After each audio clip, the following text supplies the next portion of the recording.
से रह रहे परिवारों को नोटिस। कब्जा नंबर 2, महाराष्ट्र, सदियों पुराने मंदिर परिसर पर दावा ठोका। कब्जा नंबर 3, कर्नाटक, किसानों की 1200 एकड़ जमीन को अपना बता दिया। कब्जा नंबर 4, केरल, मछुआरों के पूरे गांव पर दावा ठोक दिया। कब्जा नंबर 5, लखनऊ, 250 साल पुराने शिव मंदिर पर दावेदारी।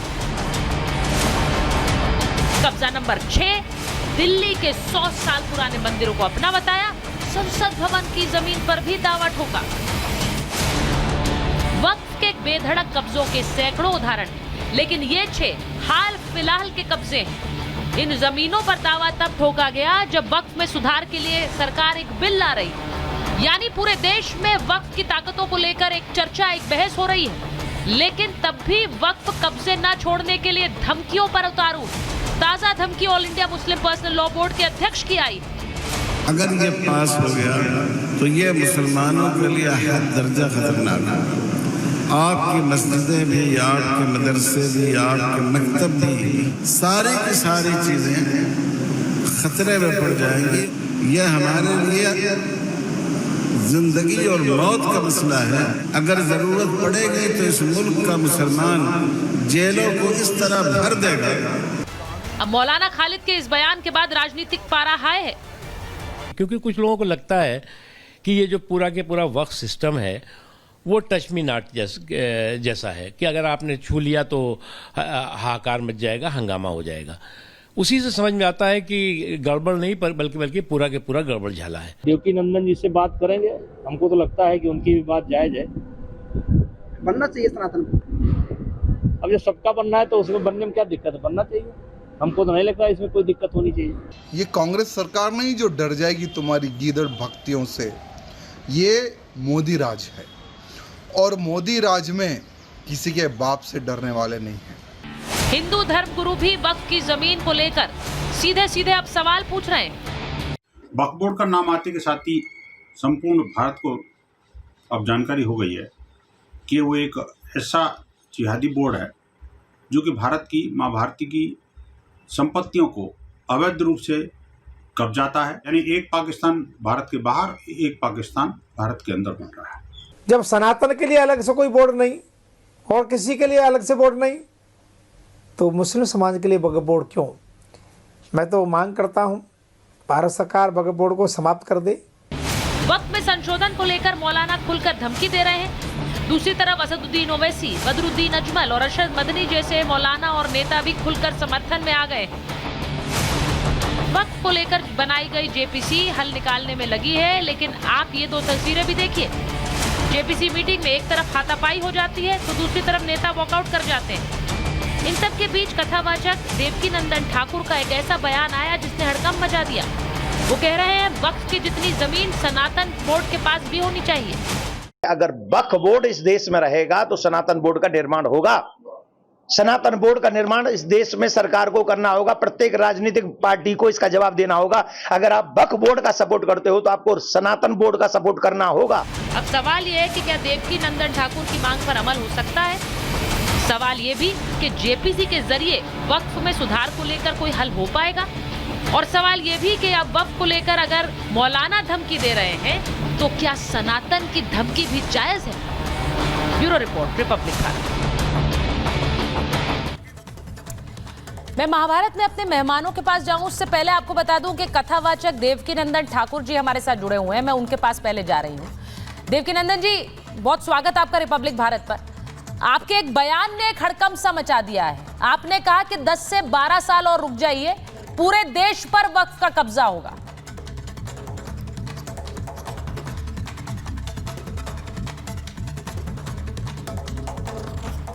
देवकी नंदन जी को मेरी आवाज तो मैंने गलत क्या कहा सुचेता जी? मैंने क्या गलत कहा? आप देखिए, उन्हीं के लोग कह रहे हैं कि जो पार्लियामेंट बनी है वो वक्फ बोर्ड की जगह है। वो कह रहे हैं कि जो एयरपोर्ट बना हुआ है एयरपोर्ट वो भी पार्लियामेंट वो भी वक्फ बोर्ड की जगह है। वो कह रहे हैं दिल्ली में कितने ऐसे मंदिर हैं जो वक्फ बोर्ड की जगह पर बने हुए हैं। तो उन्होंने तो धीरे धीरे अपनी बात का कहना वो शायद समय से पहले शुरू कर दिया है। जो मैंने कहा है उसमें अगर आपको कहीं भी संदेह दिखता हो तो उन्हीं की बातों को सुन के तो मैंने कहा है।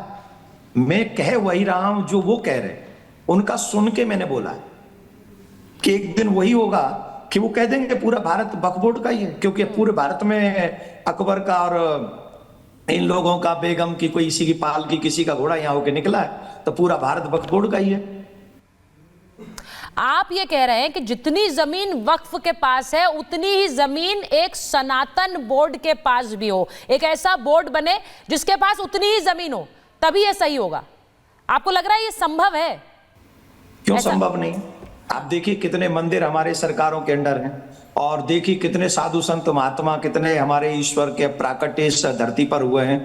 अगर उन्हीं स्थानों को आप हमें दे देंगे, उससे ज्यादा जगह होगी। इवन हमारे तो ईश्वर कई लीलाएं तो ऐसी हैं जो पाकिस्तान में की हैं भगवान ने, अफगानिस्तान तक चले जाएंगे हमारी लीलाओं को देखे तो हमारे पास तो पूरा भारत में ऐसी कितनी जगह हैं जहां संत महात्मा और हमारे भगवान की लीला हुई है और अवतार हुआ है।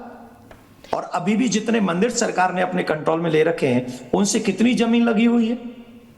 तो सनातन बोर्ड जब बनेगा और वो मंदिर, वो सारे देवालय जब वो हमारे सनातन बोर्ड के अंडर आएंगे तो आप देखेंगे कि लगभग उनके 50% तो हम वैसे पहुंच जाएंगे।